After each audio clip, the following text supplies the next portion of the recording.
I want to thank again all the Gator Bowl people, the Gator Bowl committee, the staff, everybody that works there, Rick, and all those people. Our team, I know, had a fabulous time, and I know our fans did today. I want to thank our fans. What a tremendous fan support we had out there.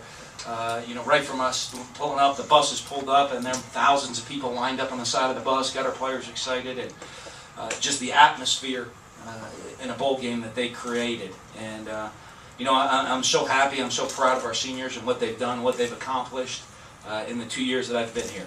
They have a whole new coaching staff come in, and a whole new idea and new ways of doing things. And they did nothing but believe in that and work as hard as they can. And to see them and send them off as champions is fantastic. And couldn't be prouder. Our coaching staff did a great job. I thought all week at practice we had a great week. Every time we stepped on the field, our coaches had the players locked in, focusing on their job. We go from a beach party and playing on the beach and all these guys jumping in the ocean to show up half hour later on the practice field, and our coaches have them completely locked in onto what's going on.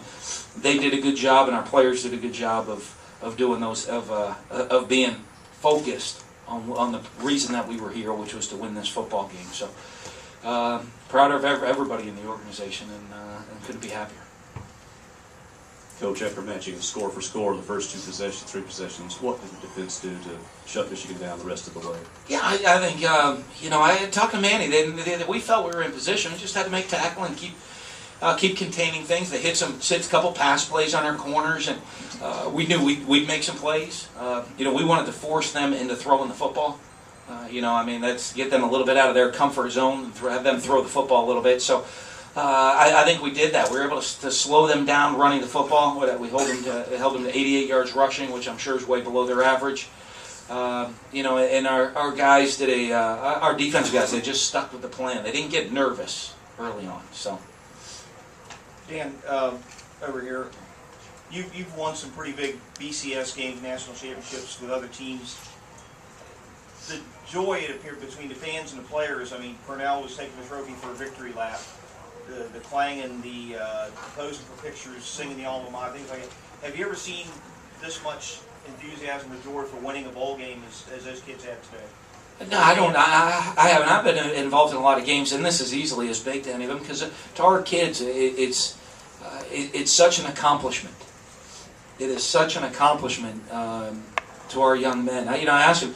I hope I told him it's a good thing in your life to be credited as an overachiever. That means as an individual you achieved more than anybody thought was possible. Even though you believe in yourself, but ever be on the outside looking in. And I'm sure coming in this season, there's a lot of people wouldn't have believed that we won 9 games and a New Year's Day bowl game coming into this season. And I'm really proud of everything they accomplished. And our fans, I think the joy in winning is unbelievable because everybody believes in it so much. Everybody puts so much in. Our fans put a lot into cheering for the team. The team worked all year round. And they left their legacy. The 2010 football team left their legacy today on Mississippi State football. And we'll enjoy the win, and tomorrow the 2011 team will be born. Dan, just 2 quick things. Where does this put your program, you think, getting a win like this going into the next season?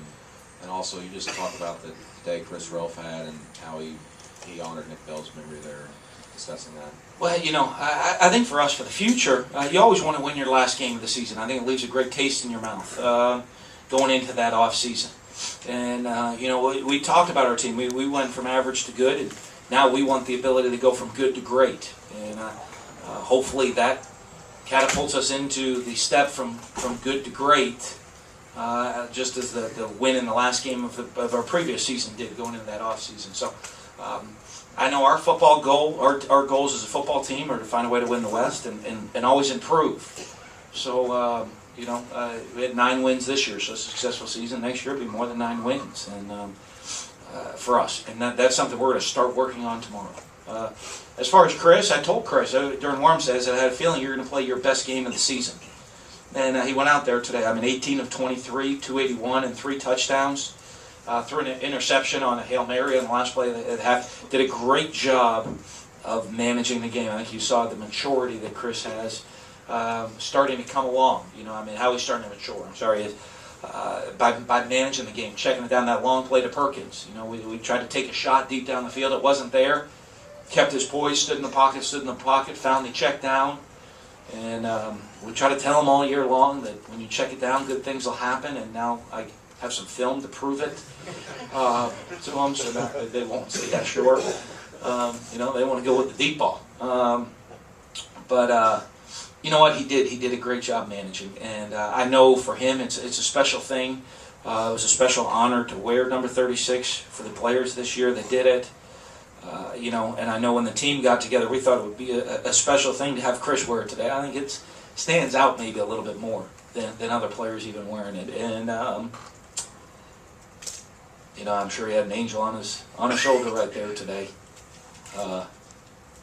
winning the MVP.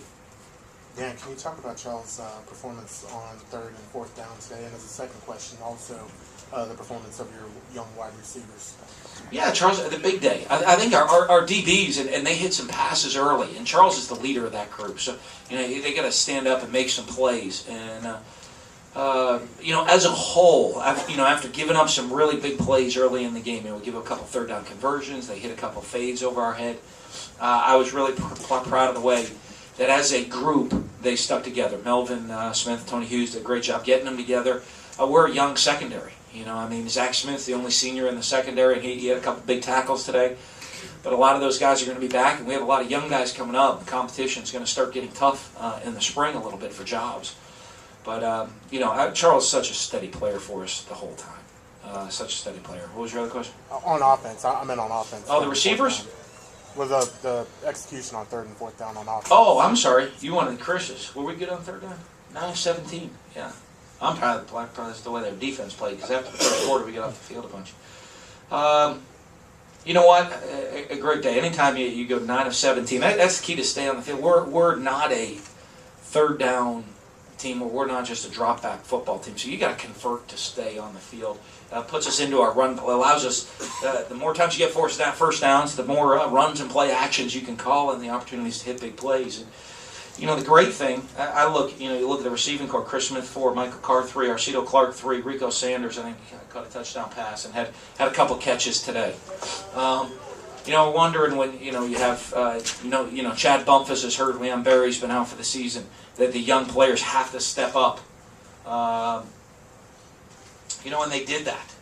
You know, they did that, and it wasn't one of them that stepped up. We told them that as a group. They, as a group, all needed to step up. You know, and to see it for them to go 4, 3, 3, 2, and 2 for Brandon Heavens. A bunch of great balance amongst those guys, of all of them stepping up and doing their job and filling a role that was left empty by Chad. Coach. I can hear you. Okay, Coach. After getting that big win over the school up north to finish the season, and to beat a tradition-rich school like Michigan, how does that affect recruiting in the state and also nationally?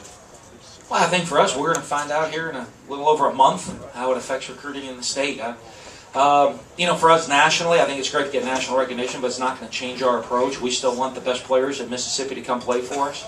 I think all those young men around the state of Mississippi and in our local areas, you know, I mean, I consider the state of Mississippi. We also recruit in Alabama and in Atlanta, a little bit in Florida, some Louisiana and Texas and Tennessee, but just in that region of the country, but mainly in Mississippi. I think all these great players in the state got to see us bring a huge crowd, playing a New Year's Day bowl game in the state of Florida, go out there and play Michigan and get a big win and win a championship.